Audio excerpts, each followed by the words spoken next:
16 வயதுக்கு குறைவான குழந்தைகள் சமூக வலைத்தள கணக்குகளை திறந்தாலும் பெற்றோர்கள் தண்டிக்கப்பட மாட்டார்கள் என தொடர்புத்துறை துணை அமைச்சர் தியோ நீச்சிங் உறுதியளித்துள்ளார். 16 வயதுக்கு உட்பட்டவர்கள் புதிய சமூக ஊடக கணக்குகள் திறக்க அடுத்த ஆண்டு தடை விதிக்கப்பட்ட பிறகும் இது தொடரும் என்றார் அவர். வயது குறைந்த சிறார்கள் தான் சமூக ஊடக கணக்கை திறந்தார்கள் என்பதை சட்ட ரீதியாக நிரூபிப்பது கடினம் என்பதாலேயே பெற்றோருக்கு தண்டனை இல்லை என தியோ நீச்சிங் விளக்கினார். என்ற போதிலும் குழந்தைகளின் இணைய பயன்பாட்டை கண்காணிப்பதும் இணைய பாதுகாப்பு மீதான கல்வி அறிவை அளிப்பதும் பெற்றோரின் முக்கிய பொறுப்பு என அவர் வலியுறுத்தினார்.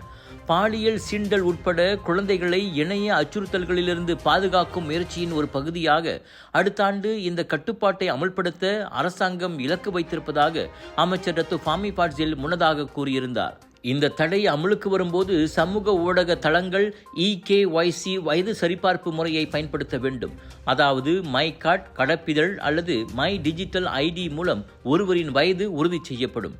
இது வரவிருக்கும் இணைய பாதுகாப்பு சட்டத்தின் இணைந்த நடவடிக்கையாக இருக்கும் என ஃபாமி கூறியுள்ளார். சமூக ஊடக பயன்பாட்டுக்கான வயது வரம்பு விவகாரத்தில் அரசாங்கத்தின் இந்த அறிவிப்பை நிபுணர்கள் வரவேற்று இது பள்ளிகளும் பெற்றோர்களும் சிறார்களின் டிஜிட்டல் விழிப்புணர்வை மேம்படுத்த உதவும் என கூறுகின்றனர்.